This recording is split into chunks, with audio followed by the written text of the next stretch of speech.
Hello viewers, இது உங்கள் அறுசுவை அப்டேட். இன்னைக்கு நம்ம பார்க்க போகிறது ஒரு சூப்பரான ஈவினிங் ஸ்நாக். இது நல்லா மொறுமொறுன்னு ரொம்ப டேஸ்ட்டாக இருக்கும். இது 10 நிமிஷத்தில் டக்குன்னு செய்து முடிச்சிடலாம். வீட்டில் இருக்கிற ஒரு சில பொருட்கள் இருந்தால் போதும். ரொம்ப சிம்பிளாகவும் ரொம்ப டேஸ்ட்டாகவும் செய்து முடிச்சிடலாம். வீடியோவுக்கு போகிறதுக்கு முன்னாடி சப்ஸ்கிரைப் பண்ணாதவங்க கொஞ்சம் சப்ஸ்கிரைப் பண்ணுங்கள், லைக் பண்ணுங்கள், நம்ம சேனலுக்கு சப்போர்ட் பண்ணுங்கள். வாங்க இது எப்படி பண்ணுறதுன்னு பார்க்கலாம். இது பண்ணுறதுக்கு ஒரு பாத்திரத்தில் 1 கப்பு கடலை மாவு எடுத்திருக்கேன், அதை சேர்த்துக்கிறேன். இது கூடவே 2 டேபிள் ஸ்பூன் கோதுமை மாவு சேர்த்துக்கோங்க. சேர்த்துட்டு இதுக்கு தேவையான அளவு உப்பு போட்டுக்கலாம். இதில் கொஞ்சம் கொஞ்சமாக தண்ணி சேர்த்து நல்லா கலந்துக்கலாம். இதில் கொஞ்சம் கூட கட்டிகள் இல்லாமல் நல்லா கலந்து விட்டுடுங்க.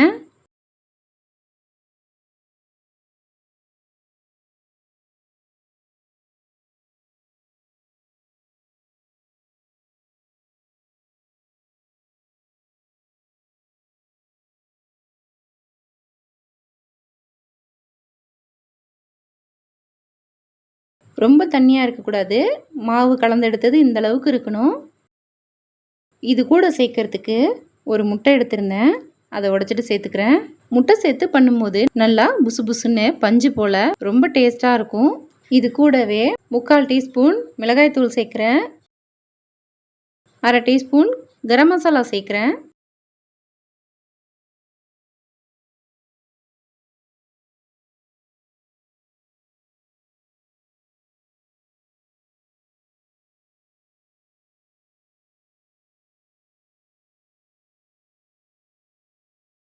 சேர்த்துட்டு ஒரு உருளைக்கிழங்க மேலே இருக்கிற தோலை சீவிட்டு கேரட் துருவுறதை வச்சு நல்லா துருவி எடுத்துகிட்டு வந்திருக்கேன், அதை இது கூட சேர்த்துக்கிறேன். இதோடைய ஒரு பெரிய வெங்காயத்தையும் பொடியாக கட் பண்ணி வச்சுருக்கேன், சேர்த்துக்கிறேன்.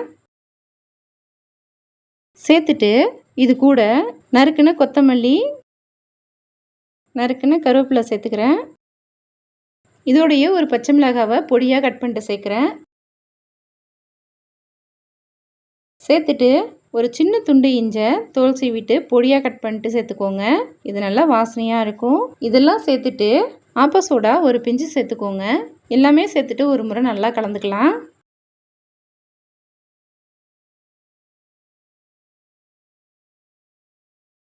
நம்ம கலந்தெடுத்த மாவு இது போல் இருக்கணும். இது ஊற வைக்க தேவையில்லை, அப்படியே சுட ஆரம்பிச்சிடலாம். இப்போது இது பண்ணுறதுக்கு தேவையான அளவு கடாயில் எண்ணெய் ஊற்றி நல்லா சூடு பண்ணிக்கோங்க. எண்ணெய் நல்லா சூடானதும் நம்ம கலந்தெடுத்த மாவுலேருந்து இது போல் கரண்டியால் கொஞ்சம் கொஞ்சமாக எடுத்து போட்டுக்கலாம். இது போல் எண்ணெயில் பரவலாக சேர்த்துக்கோங்க.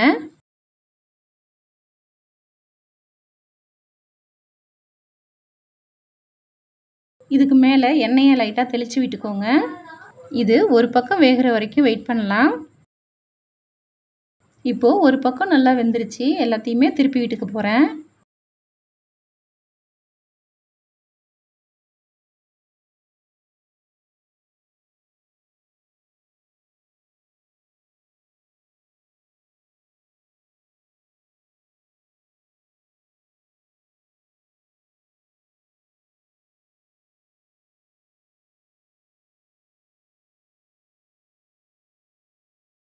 இப்போது எல்லா பக்கமும் நல்லா வெந்து பொன்னிறம் ஆயிடுச்சு.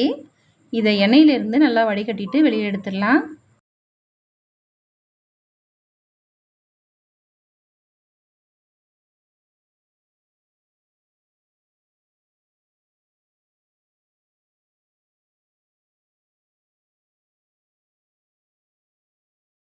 மீதி இருக்கிற மாவுலையும் இது போலவே செய்துக்க போகிறேன். இதில் கொஞ்சம் கூட முட்டை வாசனை இருக்காது.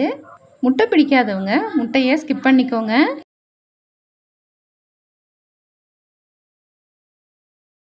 ரெண்டாவது முறையும் சேர்த்த எல்லாமே பொரிஞ்சு வந்துருச்சு. இதையும் எண்ணெயிலிருந்து வெளியில் எடுத்துடலாம்.